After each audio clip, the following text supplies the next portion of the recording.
Si normalement vous avez bien regardé le titre et qu'en plus de ça vous voyez que mon étagère est vide, vous savez à peu près quel livre vous allez pouvoir voir dans cette vidéo.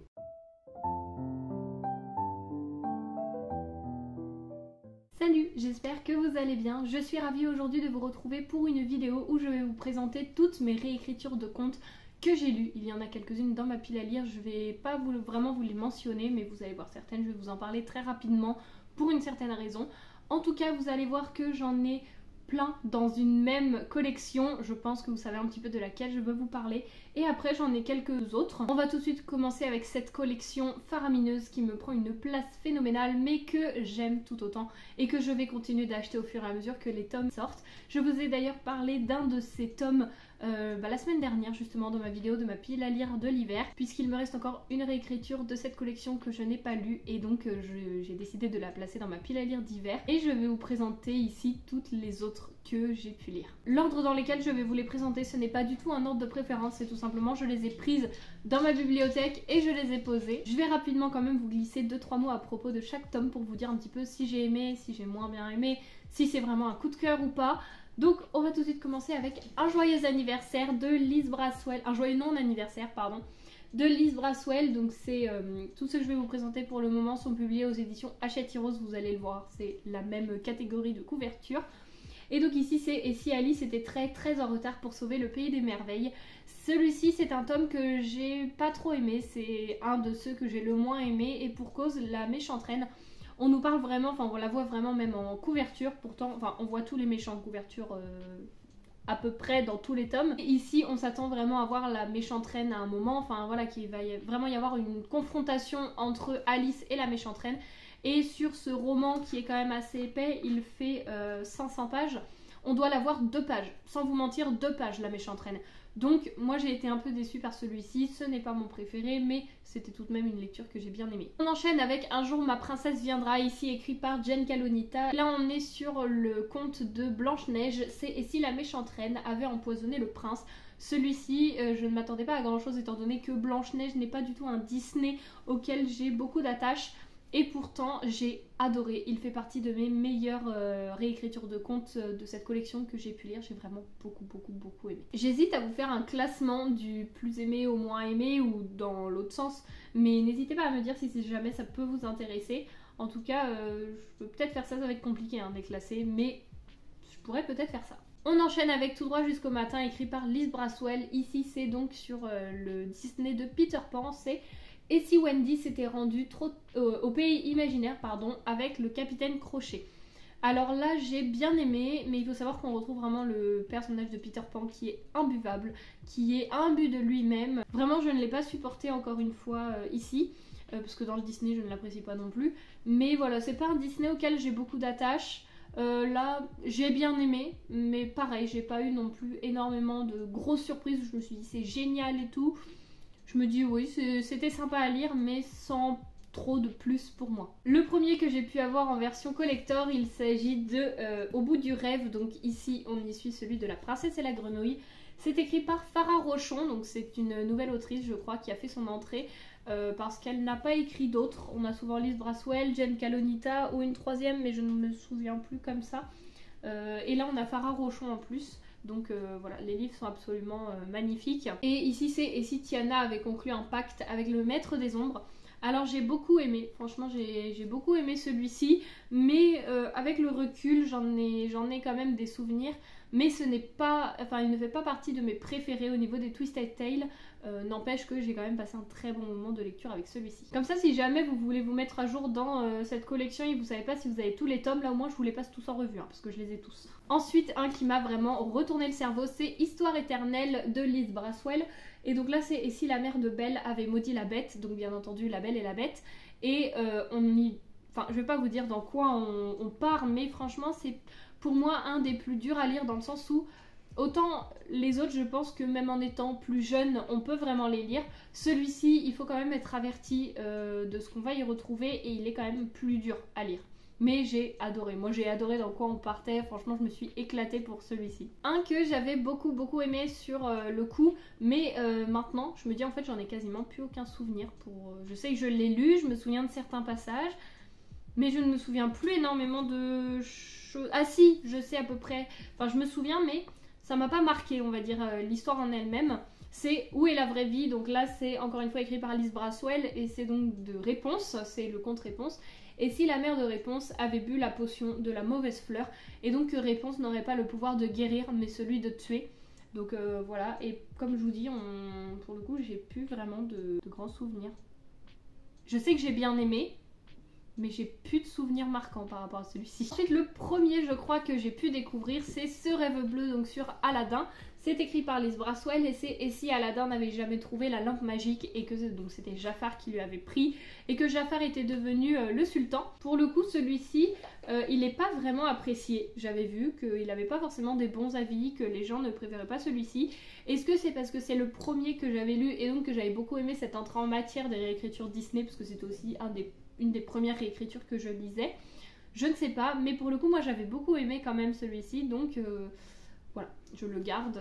Après, c'est vrai qu'on voit quand même entre les couvertures de maintenant et celles du début que là, il y a quand même moins de détails et que la couverture est quand même un petit peu plus sobre. Mais hormis ça, je trouve que les couvertures sont toujours très belles avec toujours une couleur en fond. Donc moi, j'avais pas été déçue par celui-ci. Et on enchaîne avec celui de Cendrillon qui est Oser ses rêves. Et là, on est sur Et si Cendrillon n'avait jamais essayé la pantoufle de verre. C'est écrit ici par Elisabeth Lim. Voilà, c'était Elisabeth Lim, je crois que je cherchais. Oui, c'est ça. Jen Calonita, Liz Braswell, Elisabeth Lim et Farah Rochon qui a fait son entrée. Et celui-ci, je sais que j'avais bien aimé. Je sais plus du tout à quelle période je l'avais lu, mais je sais que j'avais bien aimé, même si Cendrillon n'est pas un Disney que j'affectionne énormément. Pour le coup, celui-ci, j'avais vraiment passé un bon moment. Ensuite, j'ai également Profondeur de l'océan. Donc ici, on est avec Ariel. C'est Et si Ariel n'avait jamais vaincu Ursula, écrit par Liz Braswell. J'avais bien aimé celui-ci, mais pareil, plus trop de grands souvenirs. J'ai encore quelques passages en tête, mais je n'en ai plus non plus énormément de souvenirs. Et en fait, c'est un des premiers quand même qui est sorti, donc ça fait un moment que je l'ai lu. Je me souviens de quelques trucs encore une fois, mais pas de tout. On enchaîne avec celui de La Belle au bois dormant qui est Il était un rêve, c'est écrit par Liz Braswell. C'est Et si la Belle au bois dormant ne s'était jamais réveillée. Et je sais que j'avais beaucoup aimé celui-ci aussi, qui nous retourne vraiment le cerveau et où on se dit mais est-ce que c'est la réalité? Est-ce que c'est pas vrai? Est-ce qu'on est vraiment dans un délire psychiatrique? Enfin pas psychiatrique, mais vous voyez, où on se dit mais le personnage il délire complètement, il est complètement fou ou pas? Celui-ci j'avais bien aimé, même si encore une fois je n'ai pas tous les souvenirs en tête. Je sais que j'avais passé un très bon moment de lecture avec celui-ci. Allez, il m'en reste 3 à vous en présenter et 3 lectures qui ne sont pas des moindres parce que j'ai beaucoup aimé les 3 que je vais vous présenter. Il y a tout d'abord celui-ci qui est Renouveau, donc de Anna et Elsa, donc de La Reine des Neiges, à moins que ce soit celui-ci que j'ai lu en premier. Il y a moyen que ce soit plutôt celui-ci et en deuxième Aladdin, je ne sais plus. Donc là c'est de Jen Calonita, c'est Et si Anna et Elsa ne s'étaient jamais rencontrées. Il faut savoir que j'avais beaucoup aimé celui-ci, même s'il y avait eu des petits soucis au niveau, je ne sais pas si c'est de la traduction ou pas, ou des fautes, mais parfois il y avait le prénom d'Anna et Elsa qui étaient mélangés et donc on se disait mais on suit qui là? En fait ça nous faisait vraiment bugger parce qu'on suivait un truc, on se disait mais quoi, mais Anna elle dit ça, et en fait on se disait ah non c'est un souci, en fait on suit Elsa. C'est vrai que du coup c'était un petit peu plus compliqué pour suivre la lecture, mais dans l'ensemble j'avais quand même beaucoup aimé, où justement en fait les deux sœurs on se dit mais elles ne se sont jamais rencontrées, comment ça se fait alors qu'elles sont sœurs? Et en fait on est justement un petit peu sur cette histoire. C'est un rapport avec les pouvoirs d'Elsa bien entendu, mais je vous laisse découvrir si jamais ça vous intéresse. Pour le coup j'aime beaucoup cette couverture à celui-ci, avec les deux silhouettes. Mais généralement toutes les couvertures je les aime à peu près beaucoup parce que je les trouve très jolies. Un autre que j'ai beaucoup aimé, que j'ai lu au mois d'octobre ou novembre, pas de l'année dernière mais de l'année d'avant je crois, c'est Ce monde qui est le mien. Donc là on y suit le Disney d'Hercule. C'est écrit par Jen Calonita et c'est Et si Meg pouvait rejoindre l'Olympe. J'avais beaucoup aimé, il s'était lu mais d'une traite, je crois, je l'ai lu en une journée, mais je l'ai adoré. Pour le coup celui-ci je crois qu'il fait partie des... où l'histoire on se dit elle n'est pas plus extravagante que les autres, elle n'est pas plus exceptionnelle que les autres, mais je sais pas, il y a ce petit truc qui a fait que moi j'ai adoré cette histoire et que il fait partie de mes meilleurs Twisted Tales que j'ai pu lire. Et le dernier Twisted Tale que je vous présente, il s'agit de Réflexion. Donc là on est sur l'univers de Mulan. C'est écrit par Elisabeth Lim et c'est Et si Mulan avait dû voyager dans le monde des morts. Et je crois que celui-ci c'est le meilleur Twisted Tale que j'ai lu. Vraiment, il fait partie de mes plus belles lectures au niveau des réécritures de contes. J'ai adoré. On est en fait directement plongé pendant la bataille et elle doit voyager dans le monde des morts pour ramener quelqu'un et c'est magnifique, c'est vraiment profond. On a vraiment des personnages là qui changent du tout au tout, qui sont tellement plus profonds. Dans les autres aussi parce qu'on les suit différemment que juste dans le Disney où on y suit une petite histoire. Mais vraiment, je crois que celui-ci reste mon préféré et franchement, ouais, j'ai adoré. Donc voilà pour ce qui est des Twisted Tales. Maintenant, on va enchaîner avec les autres, d'autres collections, d'autres maisons d'édition, d'autres parutions. Il y en a 6, dont un auto-édité, je crois. Ouais, un auto-édité. Donc on va commencer par un autre qui fait toujours partie de la, pas de la collection Hachette Heroes, mais Hachette Roman, et c'est un petit peu aussi une collection de Hachette Disney. J'avais commencé cette collection, mais en fait je les ai tous revendus et j'avais trouvé celui-ci à Easy Cash à 2-3 euros et je me suis dit bon allez, si j'ai envie de me replonger un peu dans cette histoire, pourquoi pas. L'histoire de la bête de Serena Valentino, pour ceux qui ne connaissent pas cette collection. Pour le moment, alors moi j'ai perdu le fil, hein, je sais plus combien il y a de tomes de sortie, mais au moment où j'ai arrêté, il devait déjà y avoir 6 ou 7 tomes de sortie, parce que je me suis arrêtée au 5e qui était celui de Réponse. Donc on a pour le moment celui avec Ursula, la bête, on a celui de Réponse, on a celui de la méchante reine dans Blanche-Neige, et en fait, et le dernier je sais plus, mais en fait c'est vraiment l'histoire où on y suit le méchant dans son enfance, et pourquoi est-ce qu'il est devenu méchant, pourquoi est-ce qu'il est devenu comme on le connaît nous dans les histoires Disney. Et j'avais trouvé ce concept vraiment intéressant, mais encore une fois je trouve que Hachette fait énormément de collections sur les Disney, enfin vraiment il y en a beaucoup trop, donc je préfère me concentrer sur les réécritures de contes que moi j'affectionne tout particulièrement et peut-être laisser de côté les autres. Voilà, j'avais revendu les 5 que j'avais et puis là j'avais retrouvé celui-ci d'occasion, je me suis dit pourquoi pas, mais je pense peut-être qu'il va partir. Soit je vais le lire cet hiver, soit je pense que je vais le faire partir. Donc en soi il est dans ma pile à lire, mais je l'ai déjà lu étant donné que c'était pas la même version, mais je l'ai déjà lu. Ensuite, l'auto-édité que j'ai à vous présenter, il s'agit de l'étincelle jaillit la flamme. C'est écrit par Héloïse Michel, je sais pas comment est-ce qu'on prononce. Et donc c'est en auto-édition, c'est une réécriture de Maléfique. Pareil, on y suit un petit peu Maléfique durant toute son enfance, qui était une enfant joyeuse et pleine de vie. Je vais pas vous lire tout le résumé, mais juste la petite phrase qui est écrite en bas. Parce qu'en fait, elle ne s'appelle pas réellement Maléfique en vérité, mais Sigrid. Et c'est écrit, elle sut à cet instant que tout avait changé, qu'elle ne serait plus jamais la même. Elle était devenue Sigrid, la maléfique. En fait, c'est une histoire de vengeance surtout. Je crois que je l'avais lu en période de Noël, quoique, ou avant, plus en automne. Et en fait, vous voyez à chaque chapitre, on a des petites images un petit peu d'arbres, enfin, des petites illustrations que je trouve vraiment très jolies.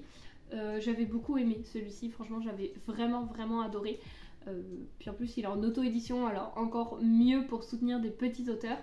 J'avais beaucoup aimé, franchement. Je crois que j'avais même une dédicace dedans. J'avais eu effectivement une dédicace où c'était superbement bien écrit, donc encore plus contente. Celui-ci, c'est sûr que c'est une réécriture que je garderai parce que je l'ai beaucoup aimé. Ensuite, un qui, encore une fois, j'ai honte parce que je vous en ai parlé dans ma vidéo des sagas et ça n'a toujours pas avancé, franchement, c'est une honte.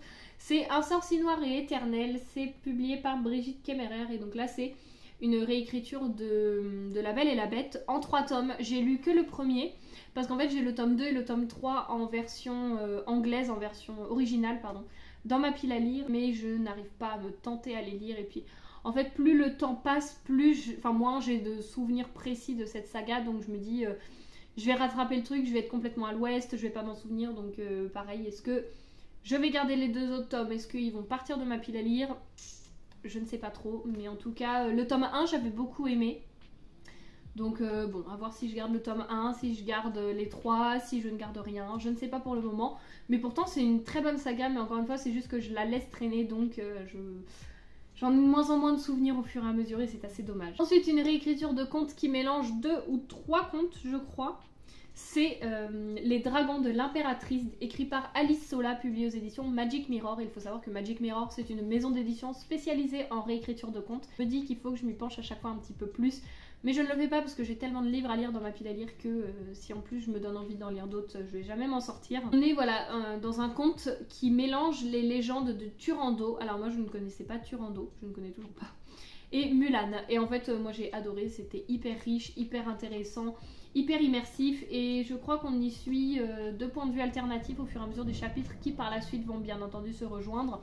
Ça fait pareil un petit moment que je l'ai lu, mais rien que pour la couverture je l'aime beaucoup et c'était une lecture pareil que j'avais vraiment appréciée. On enchaîne avec une réécriture, enfin un collector plutôt que je n'ai pas du tout aimé et là vous allez me dire mais pourquoi tu l'as gardé sachant que tu fais souvent du tri dans tes livres?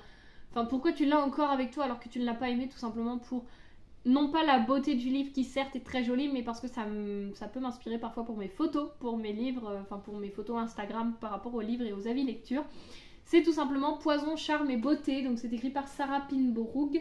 C'est publié aux éditions Milady et en fait heureusement que je ne l'ai pas payé au prix fort, c'est-à-dire à 24,90 €, mais je l'ai trouvé à Noz pour 3 ou 4 €, où en fait là on y est dans une trilogie qui parle de Blanche-Neige, Cendrillon et la Belle au bois dormant. C'est écrit à présent, ouvrez ce livre et plongez dans les véritables histoires telles qu'elles n'ont jamais été révélées. Et il faut savoir que ce n'est pas pour un public jeune parce qu'on y suit des scènes de violence, de viol, de sexe, de même plus, hein, voilà, où c'est toute une salle remplie, enfin c'est du sang, il y a beaucoup de sang, de choses gore. Et franchement, faut être prêt. Moi, je m'attendais pas du tout à ça. Ça m'a beaucoup dégoûtée. J'étais là, ah, mais pourquoi faire ça juste pour faire ça sans aucune raison? C'était assez dégueu, assez gore. Moi, ça m'a pas plu du tout. Je suis allée au bout, mais voilà, franchement, moi, j'en garde pas du tout un bon souvenir. Et en fait, je le garde parce que vous voyez, on a quand même des pages, des en-têtes de chapitres vraiment très jolies.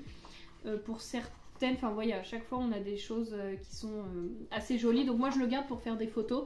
Mais sinon, croyez-moi qu'il serait déjà reparti ailleurs. Mais non, je le garde pour les photos. Donc voilà, je me devais aussi de vous le présenter dans cette vidéo, étant donné que c'est une réécriture que j'ai encore en ma possession. Et qui est une réécriture de conte, mais qui pour moi, ça ne l'a pas fait du tout. Si après ça, ces thématiques-là ne vous dérangent pas, vous pouvez y aller. Mais moi, c'était pas pour moi. Et le dernier de cette vidéo, il faut savoir que là, j'en ai qu'un à vous présenter de cette autrice, parce que le deuxième est dans ma pile à lire. Mais si vous connaissez un petit peu l'autrice, les parutions, tout ça, vous savez duquel je vais vous parler. Il sera d'ailleurs probablement dans ma pile à lire de printemps ou d'été. Il arrivera très bientôt à un moment. Et pour celui que j'ai lu, il s'agit de Rose éternelle. C'est écrit par Ophélie Duchemin. Et c'est publié aux éditions Plume Blanche. Donc il faut savoir qu'on a un magnifique travail éditorial dessus avec des en-têtes de chapitres absolument magnifiques. Voilà pour l'en-tête de chapitre. Et donc là on est tout simplement sur une réécriture de La Belle et la Bête. Et celui que je n'ai pas encore lu, c'est Murmure de l'océan, qui est une réécriture de La Petite Sirène. Ce sont des tomes indépendants les uns des autres, il me semble, je crois qu'on n'a pas du tout de lien. Donc vous pouvez les lire indépendamment les uns des autres. Là c'est écrit « Aime et sois aimé en retour ou tu connaîtras l'abysse de la solitude pour toujours ». Et il faut savoir que c'est absolument magnifique cette histoire, moi je l'ai adorée. Alors je vous avoue qu'entre toutes les réécritures de La Belle et la Bête que j'ai lues, je dirais pas que j'ai plus de souvenirs concrets de celui-ci, mais j'ai quand même lu celui de Poison, Charme et Beauté que je viens de vous présenter juste avant. Celui dans les réécritures de contes de Hachette Rose, celui de Un sorcier noir et éternel que j'ai pas lu la suite, et celui-ci, donc je vous avoue que je me souviens avoir adoré, qu'il a fait partie de mes coups de cœur de l'année, pourtant je l'avais lu début d'année et il s'est retrouvé dans mes coups de cœur de l'année fin d'année, donc pour vous dire, et je ne me souviens plus de tout exactement, c'est une des réécritures je crois que j'ai préférées dans toutes celles que j'ai pu lire. Donc voilà pour ce qui est de cette vidéo, j'espère qu'elle vous aura plu, que toutes ces réécritures de contes vous auront intéressé, que peut-être vous en avez vous aussi lu, n'hésitez pas à me le dire. Je suis en train de me dire que comment je suis habillée, ça fait un peu comme Belle dans La Belle et la Bête, avec le petit haut bleu et puis blanc. Je sais pas du tout si vous y avez pensé, mais moi, en fait, c'est en me voyant dans le retour que je me suis dit, ça me fait penser à ça. Peut-être pas du tout, hein, mais voilà. Je tiens juste à vous glisser l'info comme ça, parce qu'on va dire qu'on est dans la thématique de la vidéo. En tout cas, voilà, j'espère que cette vidéo vous aura plu. Quand je vois les livres qu'il me reste à ranger dans le bon ordre, je me dis, mais... non, ça va être long à ranger, mais c'est pas grave, ça me fait toujours très plaisir de vous présenter plein de livres que j'ai appréciés dans les vidéos. En tout cas, je l'espère que vous aussi. J'espère que vous aurez passé un bon moment en ma compagnie. Et puis moi, je vous dis à la semaine prochaine pour la nouvelle vidéo. Salut!